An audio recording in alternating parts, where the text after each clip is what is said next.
বিগত 3 বছর থেকে আমাদের ফাইল একটাবারের জন্য কোনো মালিকের হাতে তারা পৌঁছায় দেয়নি।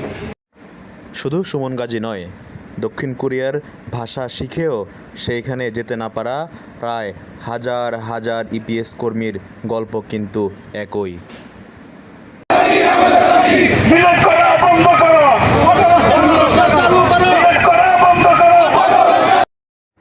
ইপিএস কর্মীরা জানান, বয়েসেল কর্মকর্তারা তাদেরকে ভাগ্যের দোহাই কিংবা আপনাদের রিজিকে নেই বলে নানাভাবে সান্ত্বনা দেওয়ার চেষ্টা করেন।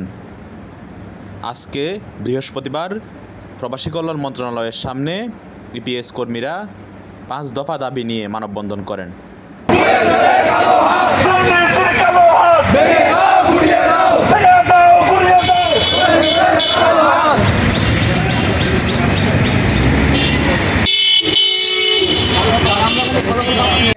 আমরা বিগত এখানে 22 সালের ব্যাচ আছে, 23 সালের লটারি ভাষা পারদর্শী অনেকেই আছি। তো আমাদের মেয়াদ থাকে 2 বছর করে।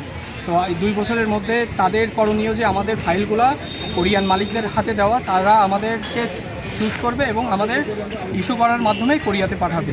কিন্তু বিগত 2 বছর থেকে 2 বছর না, যার কারণে আমরা এখানে প্রায় 20,000 লোক মতো রোস্টার থেকে ডিলেট হয়ে গেছি। এখন ডিলেট থেকে তারা কোনো ধরনের সমাধান না নিয়ে তারা আছে নতুন করে আবার সার্কুলার দিয়ে আবার রোস্টার করে তাদের একটাই মানে ধান্দা বলবো যে তারা ইস্যু বাণিজ্য করছে, তারা আপনার সার্কুলার বাণিজ্য করছে। আর এখন আমাদের একটাই দাবি যে আমাদের পুনরায় অটো রোস্টার করে আমাদের কোরিয়া যাওয়া নিশ্চিত করতে হবে। আমরা বিগত 4 বার আসছি তাদের সাথে কথা বলার জন্য।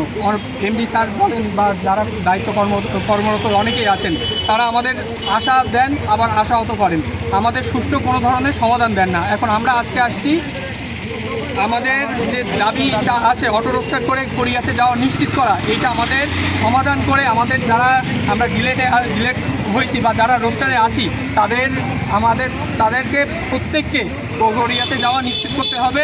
এবং যারা বিগত যারা ডিলেট হয়েছে বা এখন যারা রিসেন্টলি যারা ডিলেট হচ্ছে, প্রত্যেককে কোরিয়াতে যাওয়া নিশ্চিত করতে হবে। যতদিন না আমাদের এই কোরিয়াতে যাওয়া নিশ্চিত হচ্ছে, তারা নতুন কোনো সার্কুলার দিতে পারবে না, তারা ইস্যু বাণিজ্য করতে পারবে না, তারা কোনো ধরনের দুর্নীতি যেন আর করতে না পারে।